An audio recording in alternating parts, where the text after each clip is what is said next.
ज्या झाडांना गेल्या वर्षी फक्त काही ग्रॅम जांभळं आली, त्याच झाडाखाली यंदा जांभुळांचा अक्षरशः सडा पडलाय. न भूतो न भविष्यती अशी जांभळे आली आहे. यंदा जांभुळांचा हाच सुकाळ पाहिल्यावर काही पोस्ट व व्हिडिओ व्हायरल झालेत. त्या व्हिडिओत मुबलक जांभळं म्हणजे दुष्काळाची चाहूल असं सांगितलं गेलंय. त्यामुळे चिंता वाढली आहे. 1972 पेक्षाही भयानक दुष्काळ यंदा पडेल अशी चर्चा सुरू झाली आहे. त्यातच पावसाने दडी मारल्याने शेतकऱ्यांचं काय, पण सामान्यांच्याही काळजाचा ठोका चुकलाय. जांभळं जास्त आल्यावर खरंच दुष्काळ पडतो का, हा प्रश्न विचारला जाऊ लागलाय. जांभळं आणि दुष्काळ याबाबत काही भाकड कथा जशा व्हायरल होत आहेत, तसंच काही हवामान तज्ज्ञांचं मतही व्हायरल होत आहे. इन्स्टा, फेसबुक, युट्यूब अशा सगळ्याच सोशल मीडिया साईट्सवर सध्या जांभळं आणि दुष्काळांचं हेच जांभूळ पुराण फॉरवर्ड होताना दिसतंय. आज हाच विषय आपण समजून घेणार आहोत. नमस्कार, मी अद्वैता आणि आपण पाहत आहात अहिल्या नगर लाईव्ह 24, नगरी घडामोडींचं परफेक्ट अनालिसिस. जांभळं दिसली की शाहीर विठ्ठल उमापांचं जांभूळ आख्यानही आठवतं. महाभारतातील एका जांभळाच्या कथेच्या प्रसंगाला शाहिरी टच देऊन विठ्ठल उमापांनी जांभूळ आख्यान रचलं गेलं होतं. उन्हाळा हा जांभुळाचा सीझन. उन्हाळ्यात जांभळं बाजारात येतात, पण यंदा या जांभुळांनी मार्केट खालंय. यंदा ना भूतो न भविष्यती जांभळं बाजारात आलीय. झाडाखाली तर अक्षरशः जांभुळांचा सडाच पडलेला दिसतोय. गेल्या 50 वर्षात एवढी जांभळं कधीच आली नव्हती असं खुद्द म्हातारे कोतारे सांगतायत. काहींनी तर थेट आजीच्या बटव्यातील दंतकथाही सुरू केल्यात. जेव्हा जांभळं जास्त येतात तेव्हा भयंकर दुष्काळ पडतो असं अनेकांचं म्हणणं आहे. एकीकडे देशावर अल निनोचं संकट असताना हे दुष्काळाचं संकट खरं होईल अशी गुंफणही काहींनी केली आहे. ज्या उन्हाळ्यात जांभळाचे असे सडे पडतात त्या वर्षी दुष्काळ असतो असं जुनी माणसं सांगतात. पारंपरिक ज्ञान हे वनस्पती शास्त्रानुसार अगदी बरोबर आणि अचूक असल्याचा काहींचा दावा आहे. विज्ञानात या रंजक आणि तितक्याच धक्कादायक प्रतिक्रियेला मास्टिंग किंवा स्ट्रेस फ्रुटिंग म्हटलं जातं. झाडांनी स्वतःला संपून जास्तीत जास्त फळं देण्याचा या शेवटच्या प्रयत्नाला कधी कधी सुसाइड फ्रुटिंग किंवा बंपर क्रॉप देखील म्हणतात, असाही दावा करण्यात आलाय. आता हे नक्की काय आहे आणि यामागचे विज्ञान काय सांगते ते आपण सोप्या भाषेत समजून घेऊ. सर्व्हायव्हल इन्स्टिंक्ट म्हणजे अस्तित्वाची लढाई. आपली जनुके पुढे चालू ठेवण्याचा नियम निसर्ग तंतोतंत पाळतो. जेव्हा झाडाला जमिनीखालून पाण्याचे दुर्भिक्ष जाणवू लागते किंवा हवामानात मोठे बदल होणार असे संकेत मिळतात, तेव्हा झाड बचावात्मक होते. झाडाला जाणीव होते की कदाचित पुढील काळात आपण जगू शकणार नाही. अशा वेळी स्वतःला वाचवण्याऐवजी आपली प्रजाती पृथ्वीवर टिकून राहावी म्हणून झाड आपली संपूर्ण ऊर्जा बिया तयार करण्यासाठी वापरते. त्या वर्षी झाड नवी पालवी फुटणे किंवा फांद्या वाढवणे पूर्णपणे थांबवते, कारण नवीन पानांना जगवण्यासाठी जास्त पाणी आणि अन्न लागते.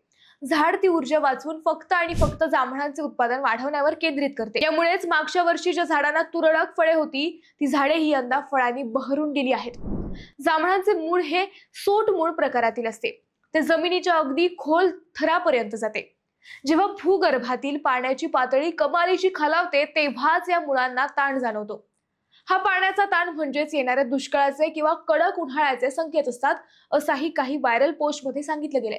म्हणूनच ज्या वर्षी उन्हाळ्यात जांभळांचा असा अभूतपूर्व सडा पडतो, तो निसर्गाचा भविष्यातील कोरड्या कालखंडाचा इशारा असतो असा दावा करण्यात आलाय. थोडक्यात सांगायचे झाले तर जांभळाचे झाड आत्महत्या करत नाही, तर स्वतःचे बलिदान देऊन आपल्या पुढच्या पिढीला जन्म देण्याचा प्रयत्न करत असते. निसर्गाचे हे चक्र थक्क करणारे आहे. इथे हा निसर्गाने दिलेला गर्भित संकेत दुर्लक्षून चालणार नाहीये. आजींचे पिढ्यानपिढ्यांचे निरीक्षण आणि विज्ञानाची तत्वे इथे तंतोतंत जुळून आली आहेत. यंदा जांभळांचा आस्वाद नक्की घ्या, पण निसर्गाने दिलेल्या या दुष्काळाच्या संकेताकडे गांभीर्याने बघून पाणी आणि संसाधनांचा वापर जपून करण्याची गरज आहे, हेच यातून दिसून येतं. असा संदेश सध्या फॉरवर्ड केला जातोय. मग हे सगळं खरं आहे का? खरंच दुष्काळ पडणार का? असे प्रश्न विचारले जाऊ लागले आहेत. आता व्हायरल पोस्ट मधील कोणताही मुद्दा हवामान तज्ज्ञ व वनस्पती तज्ज्ञांना पटलेला नाहीये. जास्त जांभळे म्हणजे दुष्काळाची चाहूल हा मुद्दा वनस्पती शास्त्रांनी खोडून काढलाय. जास्त जांभळं येणाऱ्या प्रक्रियेला शास्त्रज्ञ मास्टिंग असं म्हणतात. एखाद्या वर्षी आंब्याच्या झाडाला जास्त आंबे येतात तर पुढच्या वर्षी अगदी कमी आंबे येतात. हे का होतं? तर एका वर्षी जास्त फळं तयार केली जातात तर दुसऱ्या वर्षी त्या झाडात पुन्हा फळं तयार करण्यासाठी तेवढी ऊर्जा राहत नसते. एखाद्या माणसानं आदल्या दिवशी खूप कामं केली तर दुसऱ्या दिवशी त्याला थकवा जाणवतो. असं माणसाचं असतं, तसंच प्राणी व झाडांचंही असतं. गेल्या वर्षी जांभळाला नगण्य जांभळं होती, त्यामुळे जांभळातील ऊर्जा टिकून होती. त्यामुळे त्याच ऊर्जेतून यावर्षी जांभळाच्या झाडाला जास्त फळे आल्याचं वनस्पती शास्त्राच्या अभ्यासकांनी सांगितलंय. झाडे सुसाईड फ्रुटिंग किंवा आत्महत्या करून जास्त फळे देतात या दाव्यात तथ्य नसतं असं विश्लेषकांचं मत आहे. कृषी विद्यापीठे, हवामान विभाग किंवा वैज्ञानिकांनी जांभळं आणि दुष्काळाच्या मुद्द्याला काहीच अर्थ नसल्याचं सांगितलं आहे. मागील वर्षी समाधानकारक पाऊस झाला, याशिवाय यंदा तापमानही भरपूर राहिलं. असा निसर्ग असल्यास तो झाडांच्या फळधारणेसाठी अनुकूल समजला जातो. भरपूर पाणी व भरपूर सूर्यप्रकाश मिळाला तर निसर्ग भरभरून देतो. यंदाही तसंच झालंय. आंब्याला आंबेही जास्त आले आणि जांभळाला जांभळही जास्त आली.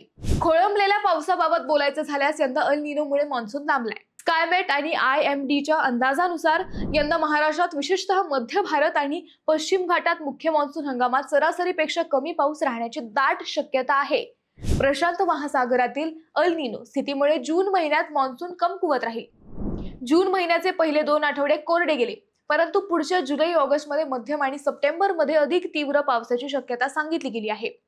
येत्या 18 जून नंतर दक्षिण कोकण किनारपट्टीवर पाऊस पुन्हा सक्रिय होऊ शकतो, तर विदर्भात 25 जून नंतर पावसाचा जोर वाढेल असा अंदाज सांगितला गेला आहे. हवामान विभागाच्या अंदाजानुसार मुंबई आणि महाराष्ट्राच्या अंतर्गत भागात मान्सून 22 आणि 29 जून दरम्यान सक्रिय होण्याची शक्यता वर्तवण्यात आली आहे. मान्सून 6 जूनलाच तळ कोकणात दाखल झाला होता, परंतु उत्तर भारतातील उष्ण व कोरड्या वाऱ्यांमुळे त्याची पुढील वाटचाल मंदावली आहे. परंतु यंदा दुष्काळ वगैरे काहीच पडणार नाही असं सांगितलं गेलं आहे. मित्रांनो, जांभळाचा सडा आणि दुष्काळ याबाबत दंतकथा खऱ्या ठरतील की हवामानाचा अंदाज खरा ठरेल?